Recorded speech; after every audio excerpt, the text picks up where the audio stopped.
அனைவருக்கும் வணக்கம். இன்றைய ஆரோக்கிய தலைப்புல நாம இத பத்தி தெரிஞ்சுக்க போறோம் அப்படின்னா, கோடை காலத்துல அதிகமாக கிடைக்கக்கூடிய பனங்கிழங்க பத்தி தாங்க தெரிஞ்சுக்க போறோம். ஸோ இந்த பனங்கிழங்கு நம்ம அதிகமா சாப்பிடுறதுனால நம்முடைய ஆரோக்கியத்துக்கு என்ன மாதிரியான நன்மைகள் கிடைக்குது அப்படின்றத பத்தி தொடர்ந்து பார்க்கலாம். ஸோ நார்ச்சத்து அதிகமாக இருக்கக்கூடியது அப்படின்னா பனங்கிழங்கு தாங்க. அப்படிப்பட்ட பனங்கிழங்க நீங்க சாப்பிடுறதுனால கண்டிப்பா மலச்சிக்கல் பிரச்சனைகள் இருந்தது அப்படின்னா சரியா போயிடும். அதே மாரி உடல் இளைத்திருக்கக்கூடியவங்க பனங்கிழங்கு சாப்பிட்டு வந்தீங்க அப்படின்னா நல்லா வெயிட் கெயின் ஆகும். அதே மாதிரி உங்களுடைய உடலுக்கு பார்த்தீங்கன்னா தேவையான குளிர்ச்சி தன்மை கிடைக்கும்.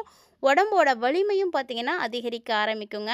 இந்த பனங்கிழங்க மஞ்சளோடு சேர்த்து நீங்கள் வேக வச்சு வெயிலில் காய வச்சுட்டு அதுக்கப்புறமா அதை அரைச்சி கருப்பட்டியோடு சேர்த்து நீங்கள் சாப்பிட்டு வந்தீங்க அப்படின்னா உடலுக்கு தேவையான இரும்பு சத்துக்கள் எல்லாமே அதிகமாயிடும். ஸோ பனங்கிழங்கோட நீங்கள் தேங்காய் பால் சேர்த்து கூட சாப்பிட்லாங்க. இது பெண்களுடைய கர்ப்பப்பைக்கு உடலில் இருக்கக்கூடிய உள் உறுப்புகள் எல்லாத்தையும் வலிமையாக்கி கொடுக்கும். ஸோ கர்ப்பப்பை வீக்காக இருக்குது அப்படின்னு சொல்லக்கூடியவங்களாம் இந்த மாதிரியான இயற்கை உணவுகளை எடுத்துக்கோங்க, சரியாயிடும். அதே மாதிரி சக்கரை நோய் இருக்கக்கூடியவங்க, வயிற்று வலி இருக்கக்கூடியவங்க, சிறுநீர் பாதிப்புகளால் இருக்கக்கூடியவங்க, ஸோ எந்த பிரச்சனை இருந்தாலுமே நீங்கள் பனங்கிழங்கு எடுத்துக்கோங்க. இந்த பனங்கிழங்கு அரைச்சிட்டிங்கன்னா மாவாயிடும். அந்த பனங்கிழங்கு மாவில் உணவில் நீங்கள் சேர்த்துட்டு வரும் பொழுது நிச்சயமாக நல்ல ரிசல்ட் கிடைக்குங்க. ட்ரை பண்ணி பாருங்கள். அதே மாதிரி பனங்கிழங்கு அரைச்சி நீங்கள் மாவு செஞ்சு அதை நீங்கள் கஞ்சி மாதிரி கூழ் மாதிரி காய்ச்சி கூட சாப்பிட்லாம். இது காலையில் சாப்பிடும் பொழுது பசி போக்கி கொடுக்கும். ஸோ உடம்புல நோய் எதிர்ப்பு சக்தியும் பார்த்திங்கன்னா அதிகமாக்கி கொடுக்கும்.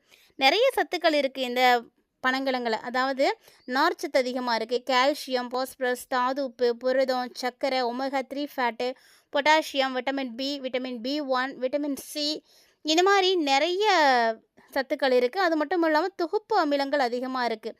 இந்த பனங்கிழங்கு நம்மளுடைய உடலுக்கு நல்ல ஒரு பொலிவை கொடுக்கும். நல்லா நம்மளை அழகாக காட்டும். ஸோ பனங்கிழங்க நீங்கள் விரும்பி சாப்பிடக்கூடிய நபராக இருக்கீங்க அப்படின்னா மறக்காமல் இந்த வீடியோக்கு ஒரு லைக் பண்ணிக்கோங்க. நீங்கள் பனங்கிழங்க சாப்பிட்ருக்கீங்களா, பார்த்துருக்கீங்களா அப்படின்றத பற்றியெல்லாம் கமெண்ட் பாக்ஸில் கமெண்ட் பண்ணுங்கள். பனங்கிழங்கு நிறைய நார்ச்சத்து இருக்கக்கூடிய பொருள் அப்படின்றதுனால கண்டிப்பாக தவறாமல் நீங்கள் சாப்பிடலாம். அதாவது யாருக்கெல்லாம் மலச்சிக்கல் பிரச்சனைகள் இருக்கோ நீங்கள் தயவு செஞ்சு தவறாமல் எடுத்துகிட்டு வாங்க. ஏன்னா இதை நீங்கள் எடுத்துகிட்டு வரும் பொழுது உங்களுக்கு அதெல்லாம் வராமல் தடுத்துடும். ஸோ இதனால் பெருங்குடலில் உண்டாகக்கூடிய புற்றுநோயை கூட கட்டுப்படுத்த முடியுங்க.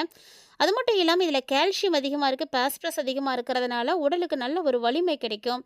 மூளை வளர்ச்சி, எலும்புகளை பலம் பெற செய்கிறது, இப்படி எல்லாத்துக்குமே துணையாக இருக்கக்கூடியது அப்படின்னா பனங்கிழங்கு தாங்க. இந்த பனங்கிழங்கை நீங்கள் கண்டிப்பாக சாப்பிடுங்க. உடலுக்கு தேவையான எல்லா சத்துக்களுமே கிடைச்சிடும். ஸோ நம்முடைய உடல் ஆரோக்கியத்தில் பெரும் பங்கு வகிக்கக்கூடியது அப்படின்னா பனங்கிழங்கு அப்படின்னே சொல்லலாம். இந்த பனங்கிழங்கை நல்லா வேக வச்சு அதுக்கு மேலே இருக்கக்கூடிய தோலை நீங்கள் எடுத்துட்டு அதே மாதிரி நடுவுலையும் ஒரு கொஞ்சம் குச்சி மாதிரி இருக்கும், அதையும் நீங்கள் எடுத்துட்டு சாப்பிட்றது ரொம்ப ரொம்ப நல்லது. ஸோ வேக வைத்த பனங்கிழங்க சின்ன சின்ன துண்டாக நறுக்கி காய வச்சு அதோட கருப்பட்டியை சேர்த்து இடித்து நீங்கள் மாவாக்கி வச்சுக்கோங்க.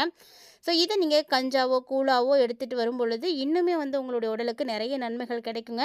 ஸோ எந்த ஒரு பொருளுமே வேஸ்ட்டு பண்ணாமல் அதை எப்படி நம்ம ரீயூஸ் பண்ணலாம் அப்படின்றத நீங்கள் யோசித்து அதுக்கேற்ற மாதிரி செஞ்சு வச்சுக்கோங்க. ஏன்னா பனங்கிழங்கு எல்லா நாட்கள்லையும் கிடைக்காது. அந்த சீசனில் கிடைக்கும் பொழுது அதை நம்ம எப்படி ஸ்டோர் பண்ணி வைக்கலாம், நம்ம அதிகமாக பயன்படுத்தணும்னு நினைக்கிறோன்னா அதை எப்படி ப்ரிப்பேர் பண்ணலாம் அப்படின்றது எல்லாத்தையும் நீங்கள் கண்டிப்பாக யோசிக்கணும். அதே மாதிரி பனங்கிழங்கோட பூண்டு, மிளகு, உப்பு இதையும் கூட நீங்கள் சேர்த்து இடித்து மாவாக்கி வச்சுக்கலாங்க. ஸோ இதெல்லாம் தேவையான நேரங்களில் கிடைக்கும் பொழுது பயன்படுத்திக்கோங்க. வேக வச்சு நறுக்கி காய வச்சு அதை மாவாக்கி எடுத்துக்க வைக்கும் பொழுது சுவையில் உங்களுக்கு கொஞ்சம் வித்தியாசம் தெரியலாம். அதாவது நம்ம என்ன பொருளாக அதை செஞ்சு சாப்பிடணும்னு நினைக்கிறோமோ அதில் நம்ம சேர்த்துக்கலாம். அதாவது நம்ம விரும்பக்கூடிய சுவையில் தோசையாக கூட ஊற்றிக்கலாம், உப்புமாவாக கூட செய்யலாம், கூழ் கூட தயாரித்து சாப்பிட்லாங்க. ஸோ எல்லாமே நம்ம சாப்பிடக்கூடிய சுவைக்கு ஏற்ற மாதிரி செஞ்சுக்கிறது தான். நமக்கு என்ன பிடிக்குமோ அந்த வகையில் எடுத்துக்கலாம்.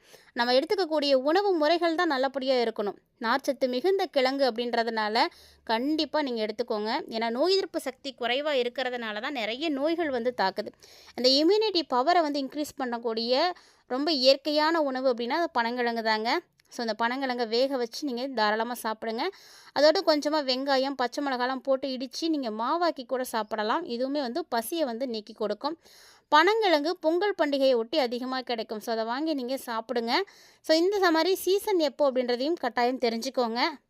யாரெல்லாம் பனங்கிழங்கை விரும்பி சாப்பிடுவீங்க அப்படின்னு மறக்காமல் கமெண்ட் பண்ணுங்கள். இந்த பனங்கிழங்கு பல்வேறு விதமான அற்புதங்களை நமக்கு செய்யுதுங்க. ஏன்னா பனைமரத்துலேருந்து கிடைக்கக்கூடியது தான். அதாவது பனைமரத்துலேருந்து கிடைக்கக்கூடிய நொங்கு இருக்கு இல்லையா, அதை வெட்டாமல் மரத்துலேயே விட்டுட்டோம் அப்படின்னா அந்த நொங்கு நல்லா பழுத்து பழமாகிடும். அந்த பனம்பழத்தை எடுத்து வெட்டி நிலத்துல நம்ம குழி தோண்டி புதைச்சோம் அப்படின்னா, அதுலருந்து வளரக்கூடியது தான் இந்த பனங்கிழங்கு. ஸோ மலக்கழிவுகளை வெளியேற்றக்கூடிய ஒரு அற்புதமான சக்தி இதுக்கு இருக்குங்க. ஸோ யாரெல்லாம் இயலாமல் இருக்கீங்களோ, அந்த பிரச்சனையால் வந்து பாதிப்படைஞ்சிருக்கீங்களோ, வெயிலில் காய வச்ச பனங்கிழங்க நீங்கள் எடுத்துக்கோங்க. ஸோ ரொம்ப ரொம்ப நல்லது. சாப்பிட்டு வரும்பொழுது இந்த பிரச்சனையும் சீக்கிரமாக சரியாக போயிடும். இந்த பனங்கிழங்க சர்க்கரை நோயாளிகள் வந்து சாப்பிட்லாமா அப்படின்ற சந்தேகம் இருக்கும். ஸோ சர்க்கரை நோயாளிகளுக்கு ஏற்றது அப்படின்னே சொல்லலாங்க. ஏன்னா பழங்கிழங்குல பார்த்தீங்கன்னா குறைந்த அளவு கிளைசமிக் தான் இருக்குது. ஸோ செரிமானத்தை மெதுவாக்கி குளுக்கோஸினுடைய அளவையும் மெதுவாக தான் உயர்த்தும். அதனால் நீரிழிவு இருக்கக்கூடியவங்க தாராளமாக சாப்பிடலாம். மற்ற கிழங்குல இருக்கக்கூடிய மாதிரி கார்போஹைட்ரேட்டு பார்த்திங்கன்னா அதிகமாக இருக்கும். ஆனால் பனங்கிழங்குல கார்போஹைட்ரேட் அதிகமாக இருக்காது, நார்ச்சத்து தான் அதிகமாக இருக்கும். அப்படின்றதுனால நீங்கள் தைரியமாகவே வந்து சாப்பிடலாம். அதே மாதிரி புரதம் நிறைந்திருக்கக்கூடியது அப்படின்றதுனால இதை நீங்கள் சாப்பிட்றதுனால உங்களுடைய உடலில் பசி உணர்வு அப்படின்றது அதிகமாக இருக்காது. ஸோ அதிகமாக நம்ம சாப்பிடணும் அப்படின்னு தோணாது. ஸோ ஈஸியாக வந்து வெயிட்டை வந்து லாஸ் பண்ணுறதுக்கு ஈஸியாக இருக்கும். ஸோ எடை குறைக்க விரும்பக்கூடியவங்களாம் பனங்கிழங்கு பொடியை வந்து நீங்கள் அடிக்கடி சேர்த்துக்கோங்க. பனங்கிழங்கு கஞ்சி, பனங்கிழங்கு ஸ்மூத்தி இது மாதிரி இதெல்லாம் செஞ்சு நீங்கள் சாப்பிடும் பொழுது உங்களுக்கு வந்து நீண்ட நேரம் பசி இல்லாமல் இருக்கும். ஸோ வயிறு நிரம்பின மாதிரி இருக்கிறதுனால நீங்கள் சாப்பிட மாட்டீங்க. ஸோ வெயிட் லாஸ் ஈஸியாக ஆகிடும். அதே மாதிரி பனங்கிழங்கு பக்க விளைவுகளை ஏற்படுத்துமா அப்படின்ற ஒரு சந்தேகம் இருக்கும். ஸோ பனங்கிழங்கு வாயுத்தன்மை கொண்டது தான். அதனால் அளவாக சாப்பிட்டீங்க அப்படின்னா கட்டாயம் எந்த பாதிப்பும் ஏற்படாதுங்க. ஆனால் அதிகமாக சாப்பிடும் பொழுது தான் உங்களுக்கு வாயு பிரச்சனைகளானது ஏற்படும். ஸோ ஏற்கனவே வாயு பிரச்சனை இருக்கக்கூடியவங்களாம் இதை சாப்பிடும் பொழுது இதோட பூண்டு மிளகு இது மாதிரி கேஸ் ரிலீஸ் பண்ணக்கூடிய பொருட்களை எல்லாம் சேர்த்து சாப்பிட்றது ரொம்பவே நல்லது. பனங்கிழங்கு பித்தத்தை ஏற்படுத்தும் அப்படின்னு சொல்லுவாங்க. ஸோ இதை சாப்பிட்டதுக்கு அப்புறமா கொஞ்சமாக மிளகுவது சாப்பிட்ருங்க. இதனால் நீங்கள் பித்த தோஷம் அதிகமாக இருக்கக்கூடியவங்களாக இருக்கீங்க அப்படின்னா கொஞ்சம் வந்து அளவாக தான் சாப்பிடணும். ஸோ உங்களுடைய உடலுக்கு ஏற்ற வகையில் எடுத்துக்கோங்க. ஆனால் பனங்கிழங்கு எல்லோரும் சாப்பிடலாம், நல்லது தான். உங்களுடைய உடலில் ஏற்கனவே எதுவும் பிரச்சனைகள் இருக்குது அப்படின்னா அதுக்கு ஏற்ற மாதிரி வந்து மட்டும் சாப்பிட்டுக்கோங்க. பனங்கிழங்க பெண்கள் சாப்பிட்டா கர்ப்பப்பை சரியாகும், கர்ப்பப்பை வலுப்பெறும் அப்படின்னு நம்ம சொல்லியிருப்போம். ஸோ ஆண்களும் வந்து சாப்பிட்லாங்க. பனங்கிழங்கு ஆண்மையை வந்து அதிகரிக்கிறதுக்கு ரொம்ப உதவியாக இருக்குது.